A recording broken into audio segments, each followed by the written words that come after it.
Jadi polemik ini munculnya dari mana? Saya mohon maaf. Dari orang-orang habaib. Coba misalkan saya berdiri, kamera tetap masuk ya. Saya ingin menyatakan seperti ini. Sebelum tahun 2000-an, habaib di Indonesia itu sudah ada. Orang-orang yang mengaku sebagai keturunan Nabi itu sudah ada. Dan profesi mereka sangat bervariasi. Status sosial mereka juga bervariasi. Ada dari tukang jualan parfum sampai menteri luar negeri, Indonesia punya yang levelnya habaib. Dan tidak ada kerusuhan, tidak ada polemik di antara itu semua. Yang tiba-tiba muncul adalah, saya mohon maaf ya, di awal reformasi muncul Pak Habib Rizik dengan FPI-nya. Pak Habib Rizik itu latarnya sebenarnya dari NU, tapi entah bagaimana ceritanya, di situ sudah mulai ada kisruh dengan NU yang lain. Ada FPI versus Banser. Kemudian ada kerusuhan, ada serangan di sini dan di sana dan sebagainya. Nah, ini memunculkan apa? Di antara kaum muslimin itu memunculkan satu pikiran bahwa saya tuh gak setuju dengan Habib Rizik, saya tuh gak setuju dengan gerakan-gerakannya yang radikal, saya tuh gak setuju ketika kaum muslimin terlibat dalam percekcokan yang begini dan begitu. Banyak di antara kaum muslimin yang tidak setuju itu, tapi kemudian apa? Mereka tidak berani melawan, tidak berani menentang karena itu kan Habib. Ini kan keturunan Nabi. Jadi pada waktu itu ada dilema, ada polemik sebelum polemik itu menyeruak ke media, polemik di dalam hati kaum muslimin bahwa kami sebenarnya ingin menentang, ingin mengkoreksi pernyataan-pernyataan dari Pak Habib Rizik. Tapi kami gak berani karena itu adalah keturunan Nabi. Jadi di sini ada penghormatan yang sangat besar terhadap kaum muslimin, terhadap nabinya, terhadap junjungannya, tetapi di sisi lain ada orang yang mengklaim ini adalah keturunan Nabi dan kontroversial. Kita nggak bahas dulu soal apakah Pak Habib Rizik itu benar atau salah, kita nggak bahas itu. Kita bahas bahwa Pak Habib Rizik memunculkan polemik pada waktu itu, terkait dengan masalah toleransi, terkait dengan masalah FPI, terkait masalah hal yang semacam itu. Dan setengah dari kaum muslimin, anggaplah ya, data kasarnya adalah setengah dari kaum muslimin kemudian tidak setuju dengan ini, tapi mereka tidak melakukan apa-apa. Ketidakberanian, takut kualat, ini keturunan Nabi. Dan kemudian ketika Pak Habib Rizik agak turun dengan cerita-cerita dan drama-drama di media massa itu, muncul sesuatu yang lebih besar.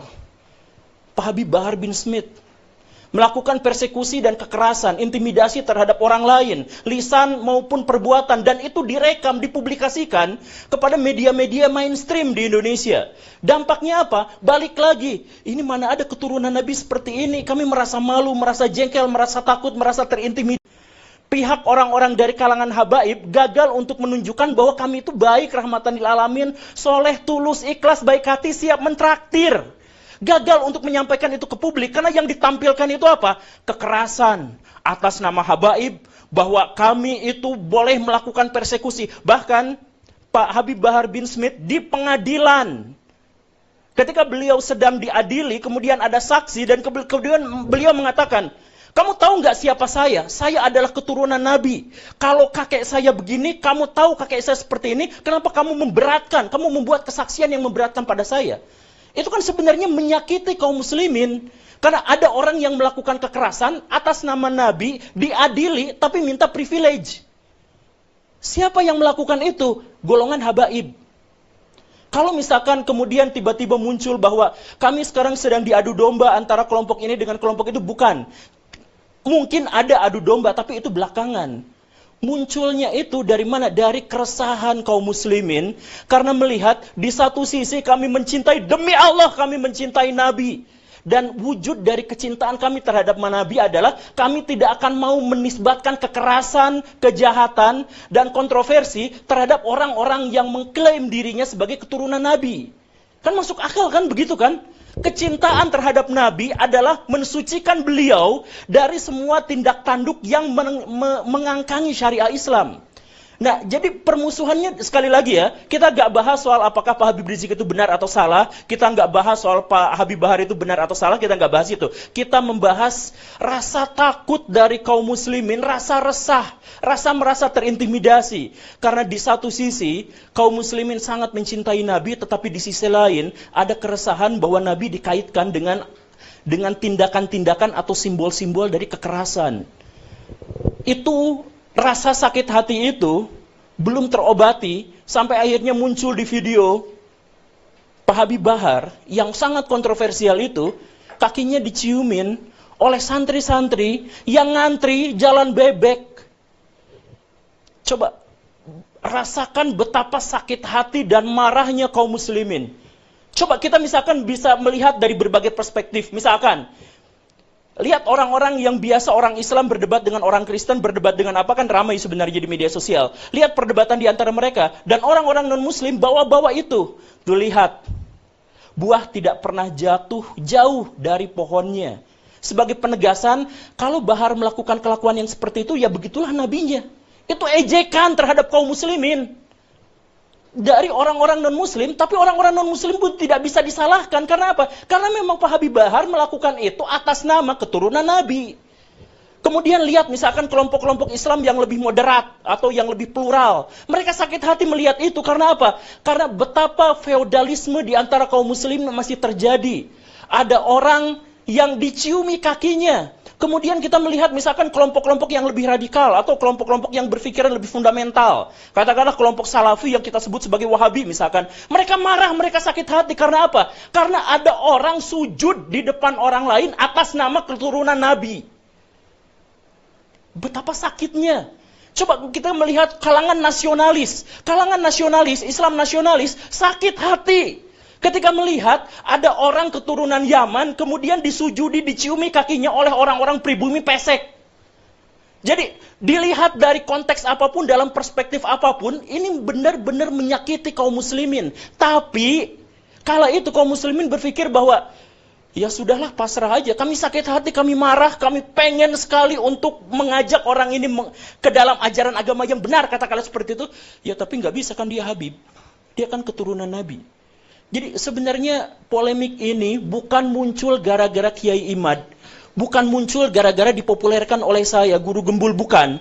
Tapi ini adalah akumulasi dari kekesalan dan kemarahan kaum muslimin terhadap apa yang terjadi yang ditunjukkan oleh beberapa kalangan dari habaib, dari kalangan Ba'alawi. Dan ketika tesis Kiai Imad itu lahir, muncul, akhirnya mengemuka, sentimen-sentimen itu bertebaran di mana-mana. Anti komunis Yaman, imigran Yaman, ayo kita deportasi mereka dan lain sebagainya. Kenapa muncul sentimen-sentimen yang seperti itu? Sentimen itu muncul jelas jauh dari studi akademik, jauh sekali dari nuansa-nuansa atau ekosistem ilmiah, jauh sekali dari situ. Tapi kenapa? Ya karena sebelumnya bukan masalah nasab yang dituliskan oleh Kiai Imaduddin, bukan. Tapi sebelumnya sudah ada bara dalam sekam yang begitu besarnya. Yang akhirnya membuat kaum muslimin ketika ada lecutan sedikit, ada pembukaan, mereka katakan apa? Alhamdulillah ketika saya sekarang mengkritik Habib Bahar, saya tidak akan kualat. Karena dia bukan keturunan Nabi. Jadi munculnya itu bukan alhamdulillah saya tetap bisa mengagungkan Nabi, saya tetap bisa menganggap Nabi sebagai figur yang ideal, yang kuat, yang bersih, yang baik hati, yang soleh, yang suri tauladan bagi seluruh manusia. Alhamdulillah. Karena ternyata orang-orang yang mengingkari akhlaknya itu bukan keturunan Nabi. Alhamdulillah. Jadi sentimen ini muncul bukan gara-gara Kiai Imad. Kiai Imad hanya membuka keran bahwa ketika mengkritik Pak Habib Rizik, ketika kita mengkritik Pak Habib Bahar, itu tidak apa-apa karena tidak ada hubungannya dengan Nabi. Itu saja. Dan lihat apa yang terjadi setelah itu. Yang terjadi, video-video bertebaran, ditambah lagi video-video yang lain. Misalkan, muncullah video yang kemudian saya juga tampilkan kemarin.